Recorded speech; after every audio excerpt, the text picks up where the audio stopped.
Halo, masih semangat belajar? Yuk belajar IPAS bersama. Kali ini kita akan bahas tentang ciri-ciri makhluk hidup. Tujuan pembelajaran hari ini adalah siswa dapat memahami dan menjelaskan tentang iritabilitas, tumbuh dan berkembang, perkembangbiakan dan membutuhkan nutrisi. Yang pertama kita bahas iritabilitas ya. Iritabilitas atau PK terhadap rangsang adalah kecenderungan makhluk hidup menanggapi rangsang dari luar berupa sentuhan, cahaya, bau, rasa dan rangsangan lainnya. Makhluk hidup memiliki sistem syaraf sehingga memungkinkan makhluk hidup merasakan sesuatu saat terjadi suatu perubahan yang ada di lingkungan. Setiap makhluk hidup pasti bisa menanggapi atau menerima suatu rangsangan. Reaksi pada rangsangan yang dapat dirasakan oleh hewan dan manusia terjadi karena memiliki sebuah sistem khusus. Sistem tersebut ialah sistem saraf, sistem hormon, sistem otot dan sistem indera. Sedangkan pada tumbuhan tidak memiliki sistem-sistem yang ada pada hewan dan manusia. Akan tetapi, tumbuhan tetap bisa merespon pada rangsangan. Bisakah kalian memberi contoh iritabilitas? Contohnya adalah daun putri malu akan mengatuk jika disentuh, mata kita menyipit jika ada cahaya yang terlalu silau, ketika mencium bau asam dari buah-buahan, seketika air liur akan keluar dan masih banyak contoh lainnya. Kalian sebutkan contoh lainnya ya. Ciri-ciri selanjutnya yang ada pada makhluk hidup adalah tumbuh dan berkembang. Apakah perbedaan tumbuh dan berkembang? Pertumbuhan adalah perubahan ukuran, misalnya panjang, massa, dan volume.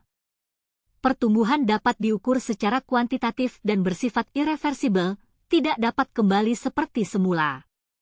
Sementara itu perkembangan adalah proses menuju kedewasaan. Perkembangan hanya dapat diukur secara kualitatif. Pada hewan dan manusia pertumbuhan dan perkembangan tidak terjadi secara terus-menerus, suatu saat dapat berhenti. Sedangkan pertumbuhan pada tumbuhan tidak terbatas. Contoh pertumbuhan yaitu kita bertambah tinggi, bertambah gemuk dan lain-lain. Sedangkan contoh perkembangan yaitu bayi yang tadinya hanya bisa menangis, belum bisa berpindah tempat lambat laun bisa duduk, berdiri dan berjalan seperti kita. Contoh lain perkembangan waktu SD kita hanya bisa berpikir secara konkret sekarang sudah bisa berpikir secara abstrak. Setiap makhluk hidup pasti membutuhkan nutrisi. Nutrisi dari luar tubuh yang masuk ke dalam tubuh akan diolah dan diproses di dalam tubuh. Pengolahan tersebut akan menghasilkan zat-zat yang nantinya akan digunakan oleh tubuh. Setelah itu akan dihasilkan sebuah energi supaya tubuh bisa bekerja secara semestinya. Selain sebagai sumber tenaga nutrisi juga digunakan untuk meregenerasi sel-sel tubuh, memelihara jaringan dan mempertahankan diri dari berbagai penyakit.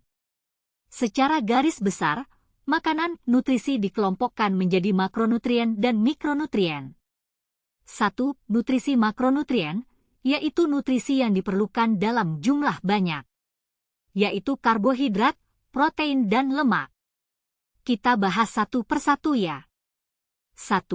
Karbohidrat, yaitu yang merupakan sumber tenaga utama.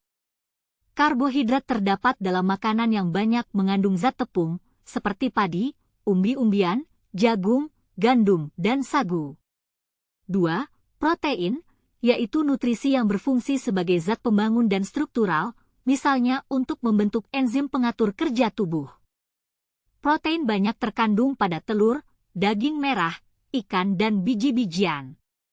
3. Lemak, yaitu nutrisi yang berfungsi melarutkan vitamin A, D, E, dan K, menjaga fungsi hormon, serta menjaga keseimbangan gula darah. Selanjutnya kita bahas nutrisi mikronutrien, yaitu nutrisi yang diperlukan dalam jumlah sedikit yaitu vitamin dan mineral. 1. Vitamin, yaitu zat anorganik yang umumnya tidak dapat dihasilkan oleh tubuh sehingga harus didapatkan dari makanan yang dikonsumsi.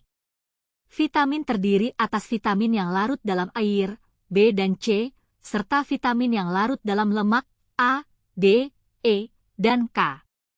Vitamin berfungsi sebagai biokatalisator dalam proses metabolisme, fungsi faal tubuh dan pertumbuhan.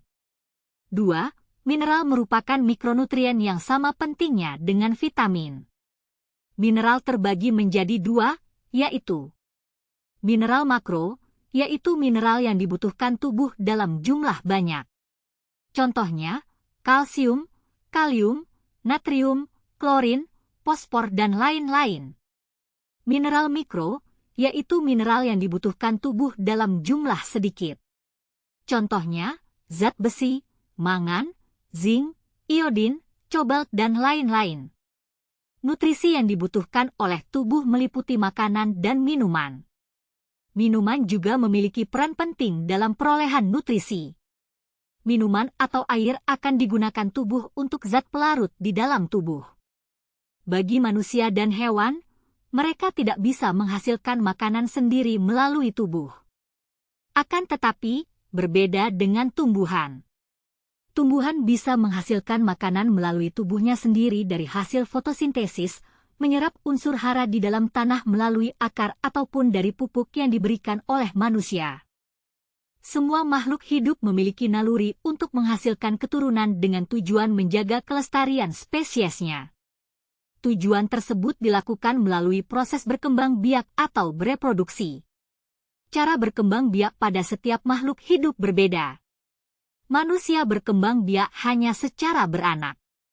Akan tetapi, hewan berkembang biak melalui beberapa cara. Cara-cara tersebut antara lain beranak atau vivipar, bertelur atau ovipar, beranak dan bertelur atau ovovivipar. Pada ovovivipar, telur akan menetas di dalam perut hewan tersebut dan keluar sebagai anak. Contoh hewan yang bertelur yaitu bebek, ayam dan unggas lainnya.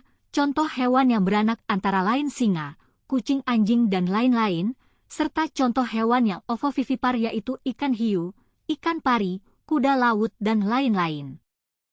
Proses yang terjadi pada tumbuhan dapat berlangsung secara vegetatif, tidak kawin, dan generatif, kawin.